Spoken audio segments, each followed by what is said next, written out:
लीजिए सुनिए रविन्द्रनाथ टैगोर की लिखी कहानी सुबह, मेरी यानी समीर गोस्वामी की आवाज में। लड़की का नाम जब सुभाषिणी रखा गया था तब कौन जानता था कि वो गूंगी होगी। इसके पहले उसकी दो बड़ी बहनों को सुकेशनी और सुहासनी नाम दिए गए हैं। इसी से काफिया मिलाने की गरज से उसके बाप ने छोटी लड़की का नाम रख दिया सुभाषिणी। अब उसे संक्षेप में सब सुभा कहते हैं। काफी खोज और खर्च के साथ दोनों बड़ी लड़कियों का ब्याह हो चुका है। अब छोटी लड़की सुभा माँ बाप के खामोश हृदय के बोझ की तरह घर की रौनक बढ़ा रही है। जो बोलती नहीं वो सब कुछ महसूस करती है। ये बात सबकी समझ में नहीं आती और इसी से सुभा के सामने ही सब उसके भविष्य के बारे में तरह तरह की चिंता फिक्र की बातें किया करते हैं। इस बात को वो बचपन ही से समझ चुकी है कि वो विधाता की बद्दुआ के तौर पर अपने बाप के घर आकर पैदा हुई है। इसका नतीजा ये हुआ कि वो हमेशा अपने को सबकी निगाह से बचाए रखने की कोशिश करती रहती। वो मन ही मन सोचा करती कि उसे सब भूल जाए तो अच्छा, पर जहां दर्द है उस जगह को क्या कोई कभी भूल सकता है। माँ बाप के मन में वो हर वक्त दर्द की तरह जीती जागती बनी ही रहती। खासकर उसकी माँ उसे अपनी ही एक कसर या गलती समझती हैं, क्योंकि हर एक माँ लड़के की बनिस्बत लड़की को कहीं ज्यादा अपने हिस्से के रूप में देखती है और लड़की में कोई कमी होने पर वे उसे अपने लिए मानो खास तौर से शर्म का सबब मानती हैं। सुभा के पिता वाणीकंठ तो बल्कि सुभा को अपनी और लड़कियों की बनस्बत कुछ ज्यादा प्यार करते हैं, पर माँ उसे अपने गर्भ का कलंक जानकर उससे बड़ी उदास सी रहती है। सुभा के बोलने की जबान नहीं है, पर उसके लंबी लंबी पलकों शुदा बड़ी बड़ी दो काली आंखें जरूर है और उसके ओंठ तो मन के भाव के जरा से इशारे पर कोमल नए चीकने पत्ते की तरह कांप कांप उठते हैं। बातों से हम जो अपने मन के भाव जाहिर करते हैं उसको हमें बहुत कुछ अपनी कोशिश से गढ़ लेना पड़ता है, कुछ कुछ तर्जुमा करने के समान ही समझिए, और वो हर वक्त ठीक भी नहीं होता। शक्ति की कमी से अक्सर उसमें भूल भी हो जाती है, लेकिन काली आंखों को कभी कुछ भी तर्जुमा नहीं करना पड़ता। मन अपने आप ही उन पर छाया डालता रहता है। मन के भाव अपने आप ही उस छाया में कभी फैलते और कभी सिकुड़ते रहते हैं। कभी ये आंखें चमक चमक कर जलने लगती हैं तो कभी उदास होकर बुझ सी जाती हैं। कभी डूबते हुए चांद की तरह टकटकी लगाए न जाने क्या देखती रहती हैं तो कभी चंचल बिजली की तरह ऊपर नीचे इधर उधर चारों तरफ बड़ी तेजी से छिटकने लगती हैं। और खासकर मुंह के भाव के सिवा जिसके पास जन्म से ही और कोई भाषा नहीं, उसकी आंखों की भाषा तो बेहद उदार और अथाह गहरी होती है, करीब करीब साफ सुथरे नीले आकाश के समान। उन आंखों को तो उदय से लेकर अस्त तक, सुबह से लेकर शाम तक और शाम से लेकर सुबह तक छायालोक की खामोश रंगभूमि ही समझना चाहिए। इस बगैर बोली की लड़की में विशाल प्रकृति की तरह एक जनहीन बड़प्पन है। यही वजह है कि साधारण लड़के लड़कियां सबको उसका एक तरह का डर सा बना रहता। उसके साथ कोई नहीं खेलता। वो सुनसान दोपहरी की तरह खामोश और बगैर साथी के अकेली ही बनी रहती। गांव का नाम है चंडीपुर। उसके बगल से बहने वाली नदी बंगाल की एक छोटी सी नदी है, गृहस्थ के घर की छोटी लड़की के समान। बहुत दूर तक उसका फैलाव नहीं है, उसके जरा भी आलस नहीं। वो अपनी छरहरी देह लिए अपने दोनों किनारों की रक्षा करती हुई अपना काम किए जाती है। दोनों किनारों के गांवों के सब लोगों के साथ मानो उसका एक न एक संबंध हो गया है। दोनों तरफ गांव हैं और पेड़ों की छायादार ऊंचे किनारे, जिनके नीचे से गांव की लक्ष्मी स्रोत स्वनी नदी अपने आप को भूलकर जल्दी जल्दी कदम बढ़ाती हुई बहुत ही प्रसन्न चित्त से खूब खुशी खुशी अपने बेशुमार अच्छे कामों के लिए बहती चली जा रही है। वाणीकंठ का घर नदी के ऐन किनारे पर है। उसकी खपच्चियों का बेड़ा, ऊंचा छप्पर, ग्वाल घर, भुस की गड्डियों का ढेर, आम कटहर और केलों का बगीचा हर एक नाव वाले की नज़र अपनी तरफ खींचा करता है। ऐसे घर में आसानी से चलने वाली ऐसी सुख की गृहस्थी में उस गूंगी लड़की पर किसी की नज़र भी पड़ती है या नहीं, मालूम नहीं, पर कामकाज से ज्यों ही उसे जरा फुर्सत मिलती त्यों ही चट से वो उस नदी के किनारे जा बैठती। प्रकृति मानो उसकी भाषा की कमी पूरी कर देती है, कुदरत मानो उसकी तरफ से खुद बोल उठती है। नदी की कलकल आवाज, लोगों का शोरगुल, मल्लाहों का गाना, चिड़ियों का चुहचुहाना, पेड़ों की मरमराहट, सब कुछ चारों तरफ की चलने फिरने की हलचल के कंपन के साथ एक होकर समुद्र की तरंगों की तरह उस लड़की के हमेशा खामोश मन के किनारे तक बिल्कुल पास आकर टूट टूट पड़ता है। प्रकृति की ये तरह तरह की आवाजें और अजीब अजीब चालें, ये भी तो गूंगी की ही भाषा है।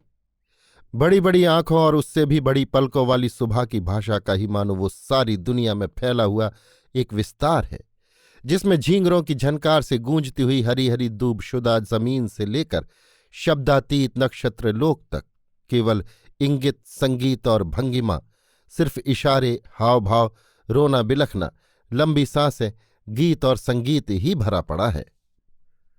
और दोपहर को जब माझी और मल्लाह खाने के लिए घर जाते, गृहस्थ और पक्षी आराम करते, पार उतारने वाली नावें बंद रहती, इंसान से भरी दुनिया अपने सारे कामकाजों के बीच में अचानक रुककर बगैर आदमी के सुनसान होकर डरावनी शक्ल अख्तियार करती, तब भयंकर रुद्र महाकाश के नीचे सिर्फ एक गूंगी प्रकृति और एक गूंगी लड़की दोनों आमने सामने चुपचाप बैठी रहती, एक दूर तक फैली हुई धूप में और दूसरी छोटे से पेड़ की छाया में।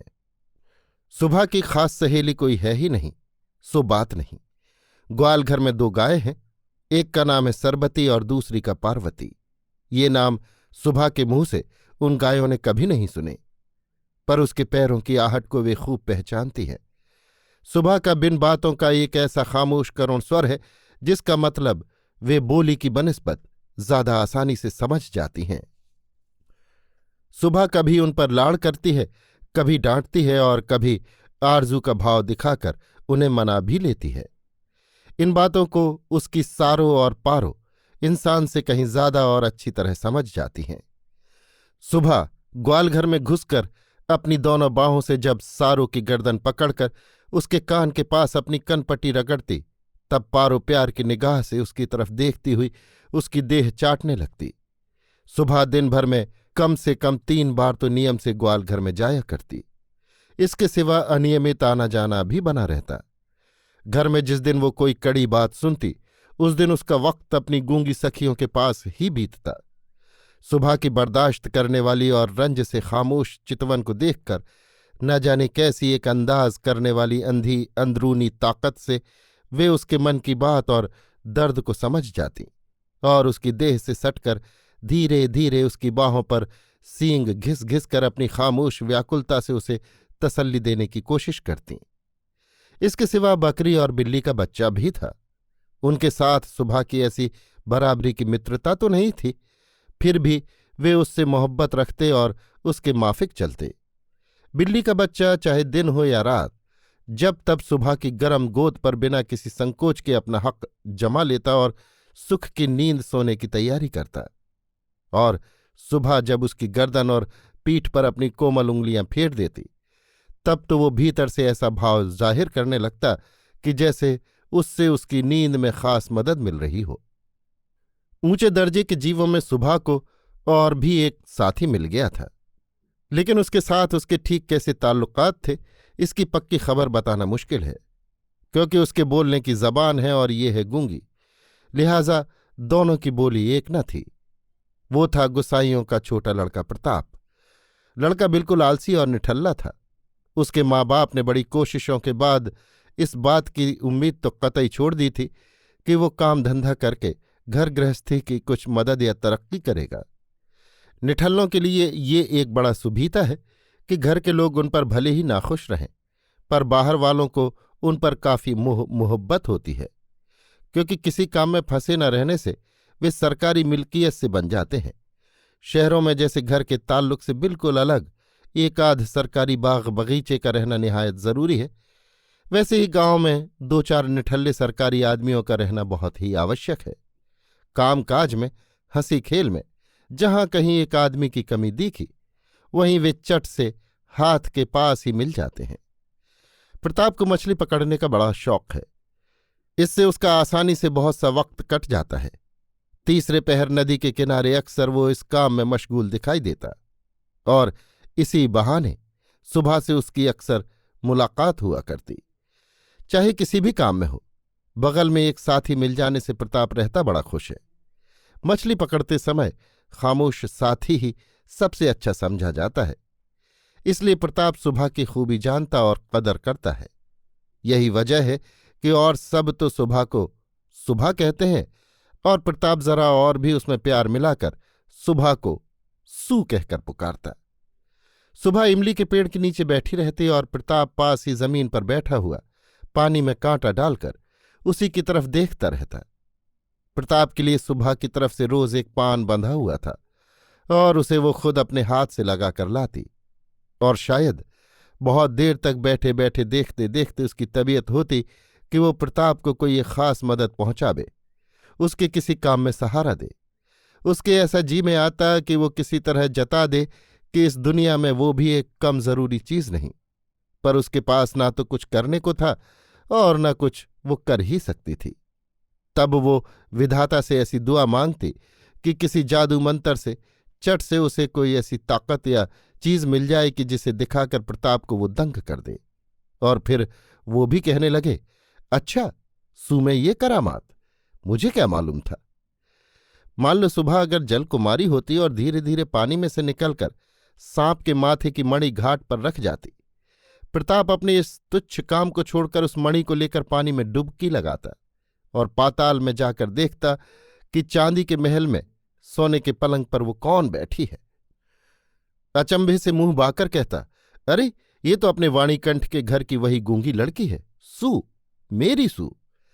आज वो मणियों से जगमगाती हुई गंभीर निस्तब्ध पातालपुरी की इकलौती राजकुमारी बनी बैठी है।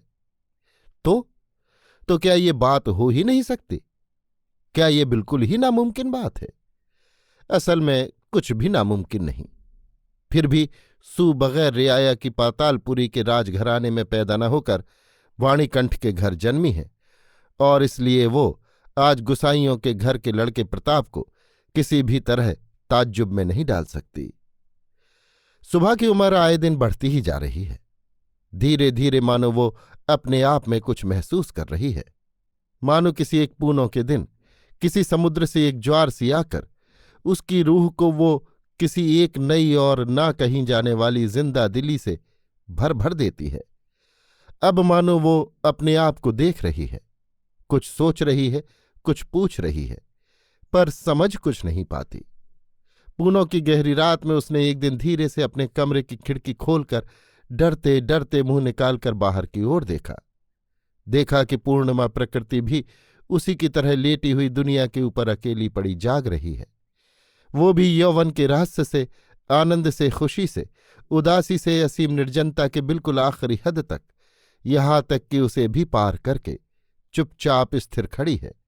एक लफ्ज भी उसके मुंह से नहीं निकल रहा है। मानो स्थिर निस्तब्ध प्रकृति के एक किनारे पर उससे भी स्थिर और निस्तब्ध एक भोली बालिका खड़ी है। इधर लड़की की शादी की फिक्र में माँ बाप बहुत ही व्याकुल हो उठे हैं और गांव के लोग भी जहां तहां बुराई कर रहे हैं। यहां तक कि जाति से निकाल दिए जाने की भी अफवाह उड़ रही है। वाणीकंठ की वैसे हालत अच्छी है, खाते पीते आराम से हैं और इसीलिए उनके दुश्मनों की भी कमी नहीं।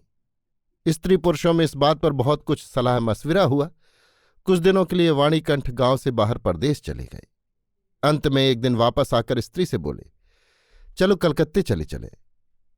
कलकत्ते जाने की तैयारियां होने लगीं। कोहरे से ढके हुए सुबह की तरह सुबह का सारा हृदय आंसुओं की भाप से ऊपर तक भर आया। एक अज्ञात दहशत के मारे वो कुछ दिनों से बेजबान मूक जानवर की तरह लगातार अपने माँ बाप के साथ साथ रहती और अपनी बड़ी बड़ी आंखों से उनके मुंह की ओर ताक कर मानो वो कुछ समझने की कोशिश किया करती, पर वे कोई भी बात समझाकर उसे बताते ही न थे। इसी बीच में एक दिन तीसरे पहर घाट के किनारे मछली पकड़ने की धुन में लगे हुए प्रताप ने हंसते हंसते पूछा, क्यों रिसु, मैंने सुना है कि तेरे लिए दूल्हा मिल गया है, तू ब्याह करने कलकत्ता जा रही है।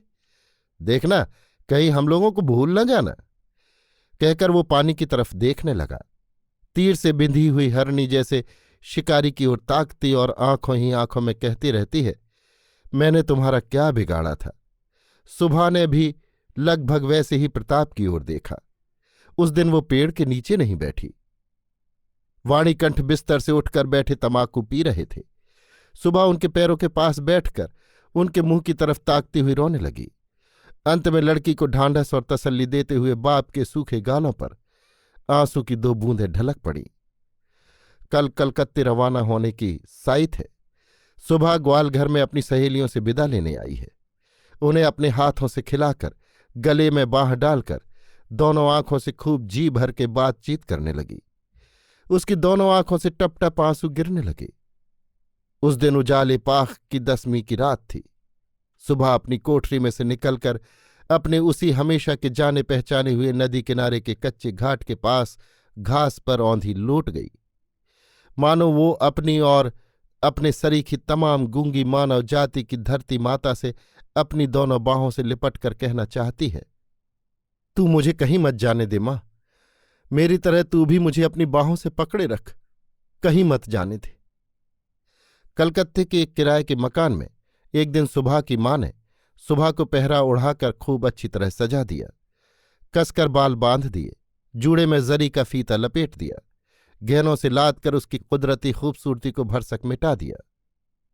सुबह की दोनों आंखों से आंसू बह रहे थे। आंखें कहीं सूज न जाएं, इस ख्याल से मां ने उसे बहुत समझाया बुझाया और आखिर में फटकारा भी, पर आंसुओं ने फटकार की कुछ भी परवाह न की। उसी दिन कई मित्रों के साथ वर स्वयं कन्या देखने आया। लड़की के माँ बाप चिंतित शंकित और घबरा से उठे, मानो देवता खुद अपनी बलि के पशु को पसंद करने आए हों। भीतर से काफी डांट फटकार बताकर लड़की के आंसुओं की धारा को और भी तेज करके उसे इम्तिहान लेने वालों के सामने भेज दिया गया। परीक्षकों ने बहुत देर तक देखभाल करके कहा, ऐसी बुरी तो नहीं है। खासकर बालिका का रोना देखकर वे समझ गए कि इसके हृदय है और उसमें दर्द भी, और हिसाब लगाकर देखा कि जो हृदय आज माँ बाप के बिछोह की बात सोचकर इस तरह रो बिलख रहा है, आखिर कल वो उन्हीं के काम आएगा। सीप के मोती की तरह बालिका के आंसुओं की बूंदें खुद उसी की कीमत बढ़ाने लगी। उसकी तरफ से और किसी को कुछ कहना ही नहीं पड़ा। पत्रा देखकर खूब अच्छे मुहूर्त में सुबह का ब्याह हो गया। गूंगी लड़की को दूसरे के हाथ में सौंपकर माँ बाप अपने गांव लौट आए, और तब कहीं उनकी जाति और परलोक की रक्षा हुई। सुबह का दूल्हा पछाड़ की तरफ नौकरी करता है। ब्याह के बाद जल्द ही वो स्त्री को लेकर अपनी नौकरी पर चला गया। 1 हफ्ते के अंदर ससुराल के सब कोई समझ गए कि नई बहू गूंगी है, पर किसी ने ये न समझा कि इसमें बहू का कोई कसूर नहीं। उसने खुद किसी को कोई धोखा नहीं दिया। उसकी दोनों आंखों ने सभी बातें कह दी थी, लेकिन कोई उन्हें समझ नहीं सका। अब वो चारों तरफ देखती रहती है, उसे अपने मन की बात कहने की भाषा नहीं मिलती। जो गूंगे की भाषा समझते थे, उसके जन्म से जाने पहचाने वे चेहरे यहां उसे नहीं दिखाई देते। इससे बेचारी भोली भाली बालिका के गूंगे हृदय के भीतर ऐसा रोना शुरू हो गया जो ना तो साफ जाहिर होता था, न उसकी कोई हद ही थी। अंतर्यामी के सिवा और कोई भी उसे सुन ही न सका। अब की बार उसके पति आंखों और कानों से अच्छी तरह ठोंक बजाकर एक बोलने वाली लड़की को ब्याह लाए। अभी आप सुन रहे थे रवीन्द्रनाथ टैगोर की लिखी कहानी सुबह, मेरी यानी समीर गोस्वामी की आवाज में।